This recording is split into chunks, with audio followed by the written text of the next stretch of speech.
Yeah, I would like to welcome you, Jeff, up. Thank you, Jenny. Chief Strategy Officer of Basis Technology. And I know you have been, founder CEO of like a startup entrepreneur. Yeah. I have. I'm far older than I look, and thankfully this picture was taken a few weeks ago, so my wife isn't scolding me for looking inappropriate. Yeah. No, I began in the enterprise software world, and I've been a hardcore data geek most of my career. I've been very fortunate. I got into the advertising space around 2007 for a very large publisher, one of the large niche social networks that still had some scale before they were essentially crushed by both the 2008 financial crisis and another little social startup called Facebook, which ate our lunch. So I went off and built my own data company, which was eventually acquired by another larger advertising company called Quantcast, and I got to spend several years on the demand side, going out and buying supply, and honestly, I became the data guy at Quantcast, which is a very large data company. At that point, they were the second largest analytics platform behind Google Analytics. We saw roughly 45% of English-speaking internet traffic and about a third of the overall internet traffic. So it was a tremendous data asset. Following that, I went to the supply side and was also very focused on data and identity for one of the largest mobile supply side platforms in the world. Worked with Samir briefly. And then somehow I got persuaded to move off into the land of investment banking and venture capital, and I actually helped Nexstar Corporation divest their liquid asset to a fantastic company called MGI. So I go way back with the team, and I'm the speaker today that's going to try to not bore you to sleep with a whole lot of technology and jargon talk, but I think there's some critical points coming up in the next few years on the identity and privacy side that I'm frankly surprised I haven't heard more Q&A about from this audience, because I think there's some existential threat risks in what's about to occur. And usually when I do these conversations, like a real deep dive is 2 to 4 days. A typical board overview is 3 or 4 hours on this topic. I'm going to try to compress that down to the Cliff Notes in 20 minutes. I'm going to try to keep it fairly jargon-free. So thanks, Jenny. Here we go. Yeah, and before I let you go, I can promise you, you will think twice before you open the apps in your phone after this presentation. So here you go. Thank you. So you've heard almost every speaker thus far point to the incredible importance of data in this ecosystem of advertising technology. I want to leave you with some key takeaways that the advertising industry today is entirely powered by data. Data is entirely dependent upon identity. Without an identifier, you simply don't have any way to link all of these valuable data assets to any of these ad impressions. And supply-side platforms like MGI rely on extraordinary data assets and technology to help enrich the value of that ad supply to maximize the revenue and yield for their publisher partners. On the flip side,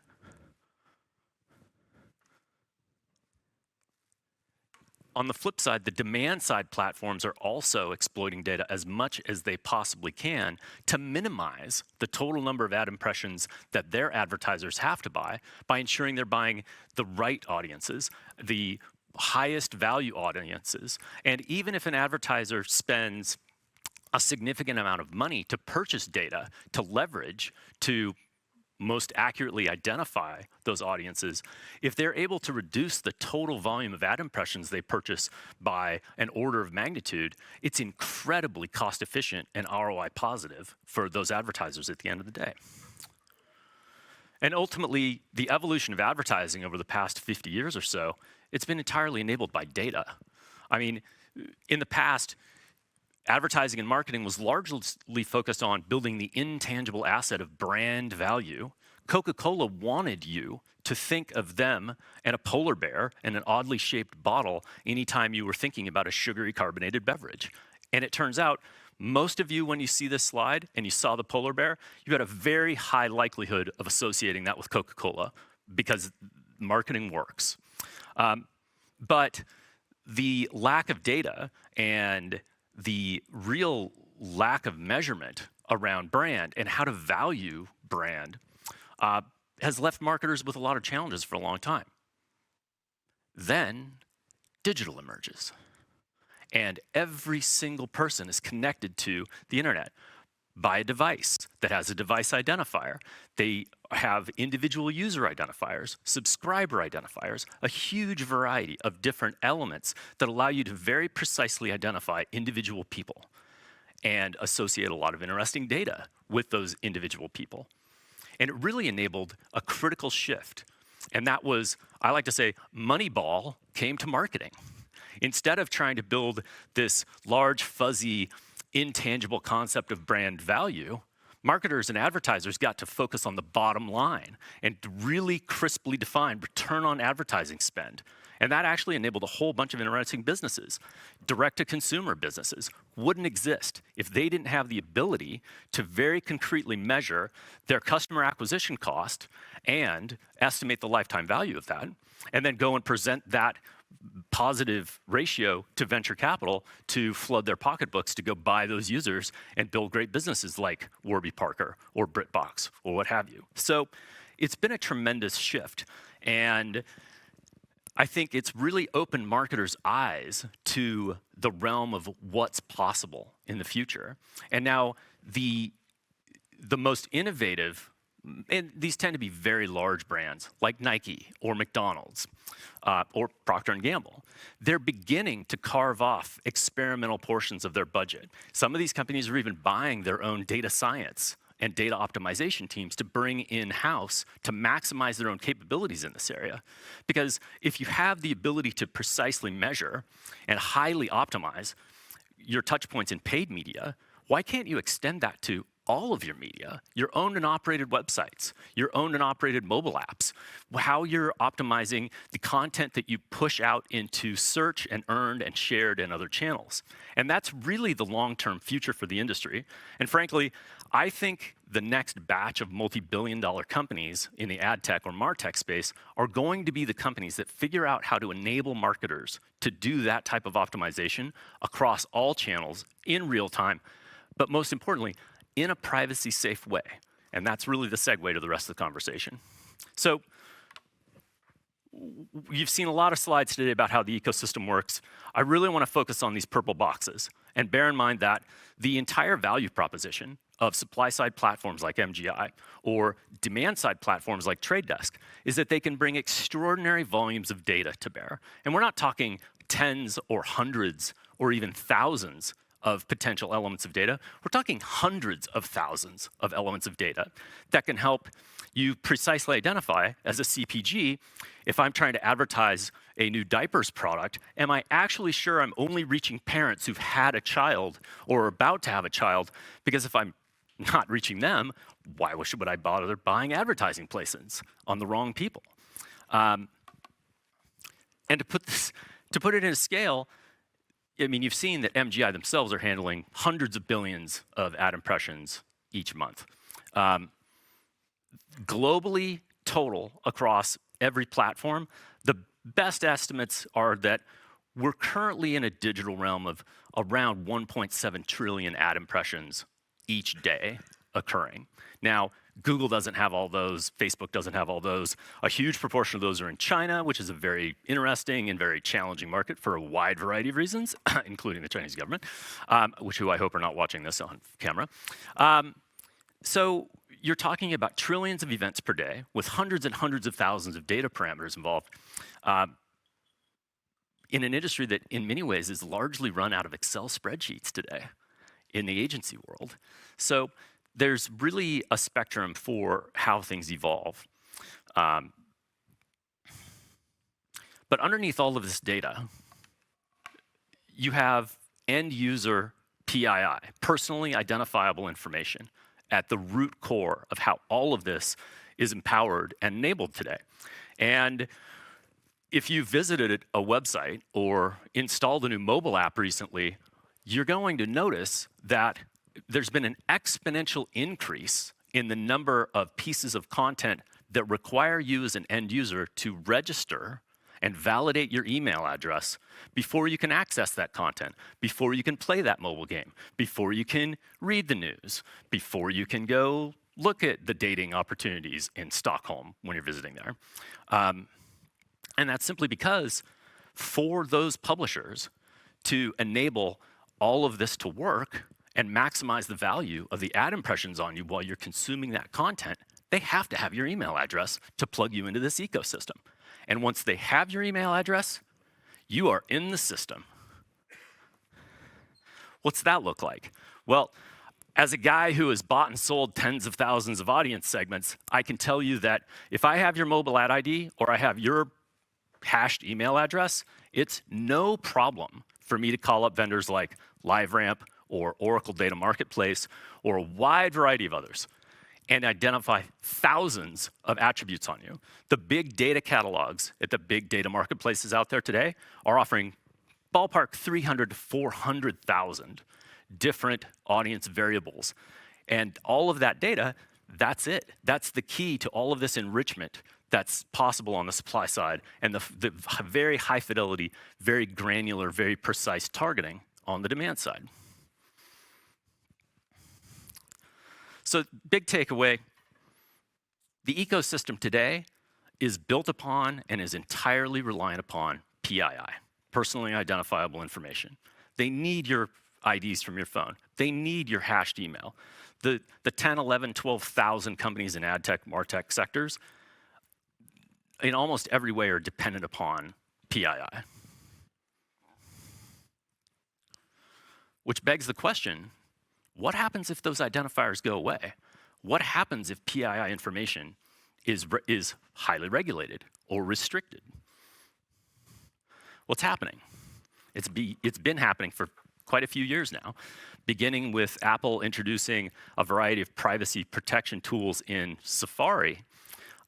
We've seen a gradual progression, and most recently, probably the most significant event in the turmoil of privacy and regulation coming to the advertising ecosystem has been the changes that Apple made in iOS in April of 2021. So I was an investment banker at the time, and I, as a banker with a lot of connections in the mobile space, I called up about 30 companies in mobile and just asked CEOs and CROs, hey, how prepared are you for this? Are you ready? And I was frankly shocked that, and I built a spreadsheet so I actually know the numbers, close to 2/3 of the companies didn't believe Apple was actually going to do this and were very poorly prepared for what was about to occur. And what occurred? Beginning with iOS 14.5, Apple required that if you were going to capture a user's device identifier, the ID for advertisers on Apple, or ask them for their email address and use it for audience targeting or advertising targeting purposes, you had to ask the end user to opt in and consent to those use cases. So they required you get the user to consent, and you had to fully inform the user of all the use cases that you were going to deploy their data for. Now, my question to you is, would you do that? Did you do that? Because during the course of the next 90 days, as people with iPhones upgraded to iOS 14.5, the apps that were installed on your phone, the next time you opened them, they would pop these opt-in consent pop-ups. And I see some of you nodding your heads like, yeah, it was a really annoying 90 days because it was like, oh my God, I have to register for all these apps that I've been capable of using for free. What the hell? But that's what was driving it behind the scenes. Additionally, all of that beautiful data and measurement and metrics capability that enabled marketers to go in and play Moneyball and very precisely measure the actual efficiency at a very granular level got completely broken. Apple said, nope, no longer. We're going to take any data about ad campaign measurement, we're going to aggregate it ourselves. And you're not going to see any user identifiers. You're not going to see any PI information on that reporting. And we're only going to give you it in aggregate once or twice a day. So you can't even get that data in real time anymore and utilize it for real-time optimization, which opens up a wide variety of different challenges. For example, if I've just paid for the product you're advertising to me, the advertiser doesn't know that. So they might continue buying ad impressions on people who've already bought the product that they're being marketed. In the first 30 days after Apple released iOS 14.5, these companies in mobile, who I'd spoken with and said, Jeff, it'll be a nothing burger. We expect maybe we'll lose identifiers on 10, maybe 15% of mobile ad supply. Well, they were in for a very rude awakening because it turns out that you and I and the rest of the world that has an iPhone really didn't feel there was a fair exchange of value for their email address or huge volumes of data about them to be utilized for advertising for tools that they'd previously been able to use for free. And roughly 90% of people turned off or did not opt in or consent to the use of their data in any way by those apps for audience targeting or measurement. That, of course, had a very interesting ripple effect very quickly. Within the first couple weeks, marketers literally saw their measurement simply stop working. These incredibly sophisticated tools that capture data from all these different channels, aggregate it in real time, enable real-time optimization of all of your advertising, they simply broke. And marketers were suddenly faced with the serious challenge of, oh my God, how do we understand how these significant advertising budgets on iOS are performing relative to all the other things we're doing in marketing? Because we can still see our return on ad spend on Android. We can still see our return on ad spend on search and social and all of these other channels. And of course, what happens? They pulled back their media budgets on iOS. In many cases, simply canceling budgets altogether. Those budgets moved. Dollars flow where they're happiest. So those dollars flowed to Android. iOS CPMs plummeted by roughly 50 to 60%. There were pockets, particularly around video, that retained CPM a little better. Android CPMs grew in a 90-day period 35 to 40%. CTV benefited. Search benefited. This interesting new product that Apple had just begun promoting to the market, called promotion of apps on Apple App Store, went from a $1.9 billion business in 2020 to a $19.6 billion business in 2022. So was this pure generosity and protection of consumer privacy by Apple? I think they probably also enjoyed the 10x revenue growth on their own advertising product in less than a 24-month period.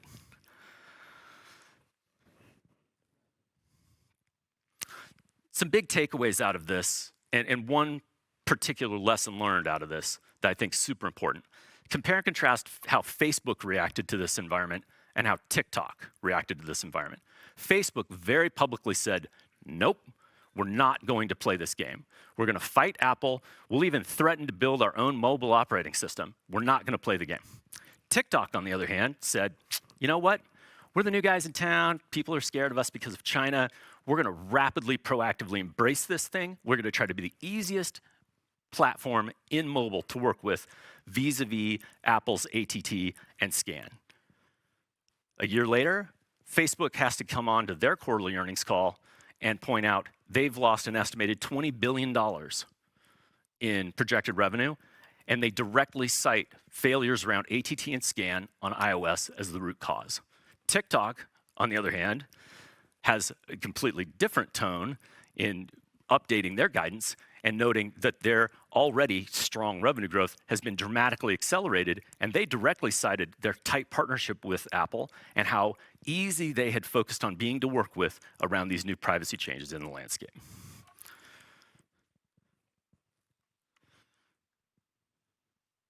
Why is this so relevant? Because it's about to happen again. Google has announced, several years ago actually, that they'll be implementing nearly identical policies to those implemented by Apple in iOS. The first step being the requirement for opt-in consent for usage of identifiers and hashed email and other PII-related information in Google Chrome that will ship projected to be second half of 2024.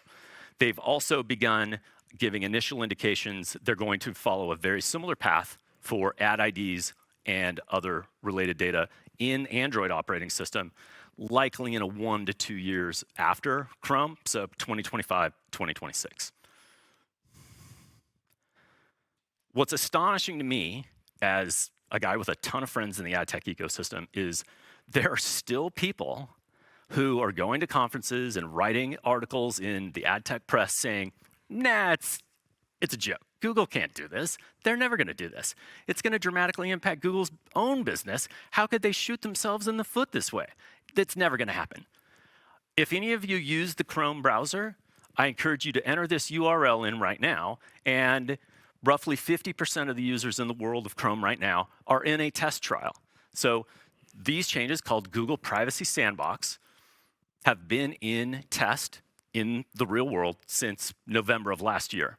And they're progressively scaling up those tests so that there are no big surprises to their own systems and platforms when they flip the switch on and make this a mandatory requirement for all Chrome users in 2024. This same Google Privacy Sandbox set of capabilities is also in very early testing on Android OS right now, but to a very small percentage of users. I think it's about 4 or 5% of Android users globally that are in a test right now. So, what do we have to expect when 2024 rolls around and Google flips the switch? I think it's largely going to be a replay of what occurred with Apple. I think you're going to see measurement break. I think you're going to see CPMs plummet. And I think you're going to see media budgets go through a tremendous period of chaos and turmoil. And I think you're going to watch media budgets shift around dramatically very quickly. Who stands to benefit? The platforms and the partners who can provide high granularity targeting and measurement, particularly those who can do so in a privacy-safe way. And alternative means of targeting and measurement are going to be required. The second big challenge facing the entire industry is the fact that we have an increasing number of regulatory bodies implementing some forms of regulation and requirement. GDPR has been in effect for many years. GDPR's core element of concern for the ad tech ecosystem is it essentially says you're not allowed to use these identifiers or this personally identifiable information without end user opt-in consent and fully informing the users so they can appreciate whether they're getting a fair value exchange for the content and services you're offering them in exchange for all this rich data and opportunity to monetize their eyeballs when they're consuming your content.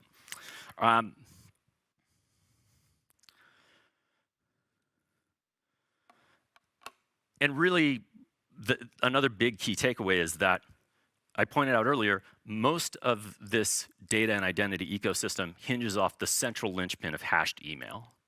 And the use of hashed email is essentially prohibited by GDPR, by the CCPA, and a wide variety of state-level legislation in the US right now, and by the recent regulations passed by the Chinese government, which is the second largest market in the world.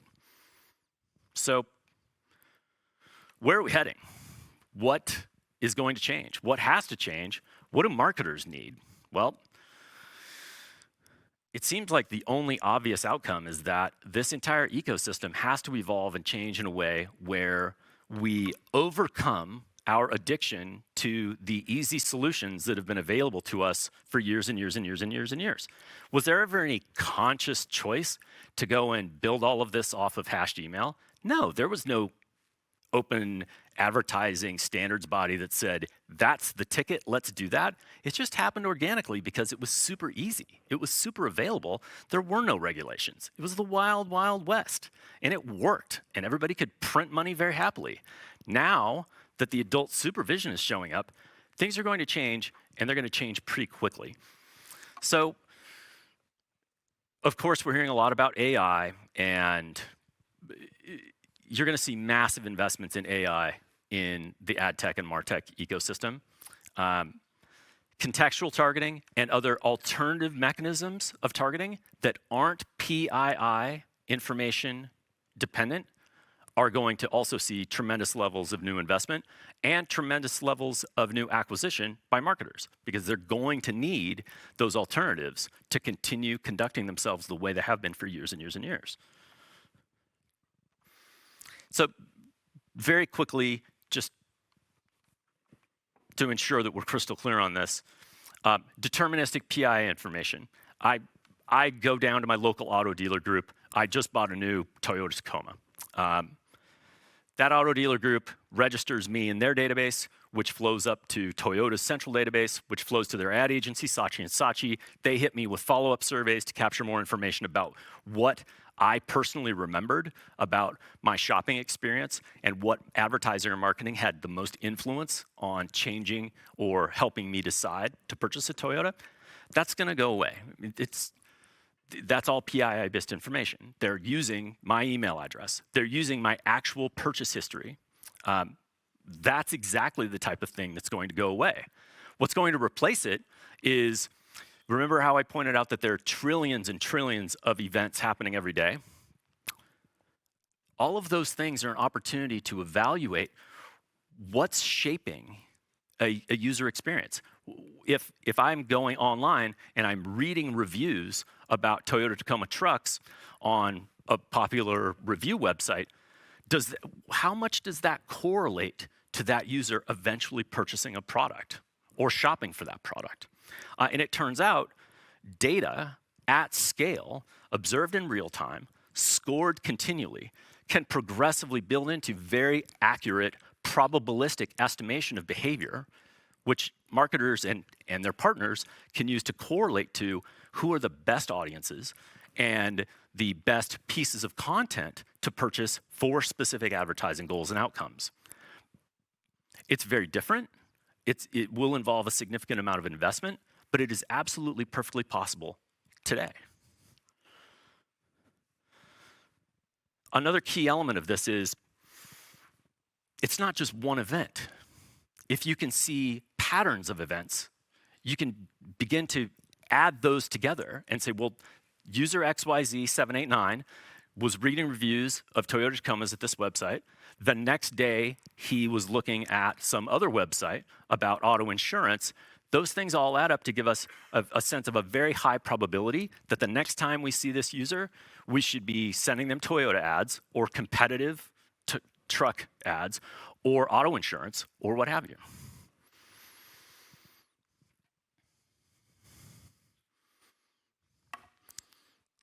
Now, to try and take trillions and trillions of events per day and build high granularity probabilistic estimation, that sounds like a really complicated thing to do. It turns out we're already doing it, and we've been doing it for quite a long time. Certain spaces like quant finance in Wall Street, in your world, began looking at big data related projects back in the mid-90s. And I happened to be selling statistics software and got to watch what happened inside of D.E. Shaw and Morgan Stanley and UBS Warburg and a number of other great clients who were early investors in applying neural networks and machine learning to various areas of what we would now call programmatic trading. Of course, we're all familiar with ChatGPT, and I think the biggest change for what OpenAI did when they implemented ChatGPT was that historically, the big machine learning projects at Google or Amazon's internal recommendation engine or a wide variety of other projects had a very thin number of layers. So, for example, it's not public knowledge, but the perception, especially if you have friends at Google, is that their core search algorithms neural network is about 8 to 12 layers deep. And it varies depending on some categories, et cetera. And that it's got hundreds and hundreds of thousands of nodes. Well, OpenAI, after having beaten chess and then played and beat the best in the world at Go with machines, we're sitting on $1 billion plus in venture capital and simply said, well, if we really want to do this pattern matching and we really want to do it exceptionally well, why not go to a completely different scale? We've got this killer cheap deal on computing cycles from Microsoft. Let's go spend $100 million and train something. And that's where ChatGPT 3.5 came from. They literally said, let's take a neural network, but let's make it thousands of layers deep. Let's have billions and billions and billions of nodes. And it turns out that enabled ChatGPT to provide all of these unplanned or unexpected behaviors. ChatGPT, it turns out, can play chess at a grandmaster level, even though it was never tuned or optimized or specifically trained to be a chess engine. Its pattern matching logic is so good because of the complexity of that probabilistic engine that it's out of the box crushingly good at chess. Now, it can't add mathematics beyond even simple 3-digit numbers. If you went in and asked ChatGPT 3.5, what's the square root of 9? It would actually jokingly answer 42 a lot of the time. So it's not perfect, I think, is a key takeaway. And a lot of these, call them foundational models, like ChatGPT or Facebook's Llama and a variety of other fuzzy animal-related model names, they're really looking at large language type patterns. What's going to be required in ad tech are bespoke models that can utilize a lot of the same tools that have been open sourced and are freely available right now today to develop these exact same types of things to solve ad tech's core challenges. So what do I think wins in the future? I think you're going to see these systems be developed. They're being developed now. And you're going to need to see management at companies take a proactive stance that we have to embrace that this is the future. And if we want to win, if we want to have an outsized potential for the future, embrace privacy early and often. Try to be the easiest to work with. Don't fight it. Don't continue to be addicted to what has been easy to do to date. Embrace the brave new world and the challenges of the future. Combine that with a wide variety of different capabilities, all of which can ultimately cumulatively add up to the best possible performance and outcomes for your marketing clients, because ultimately that's what dictates who will win and who will lose, because marketers are entirely focused on performance and return on ad spend metrics. Crush it for the marketers, you will prevail. And long term, I think the next batch of multi-billion-dollar companies in the space will emerge from these types of capabilities. And I think you're going to see ad tech and martech continue to blend and overlap and compete more frequently. But I think the companies that figure out how to closely, tightly partner with marketers and enable these types of privacy-safe systems to be employed by companies for their own websites, for their own mobile apps, for their own sharing of content, I think that's where the next big wins will come from. Thank you. And I think I kept it under 4 hours this time.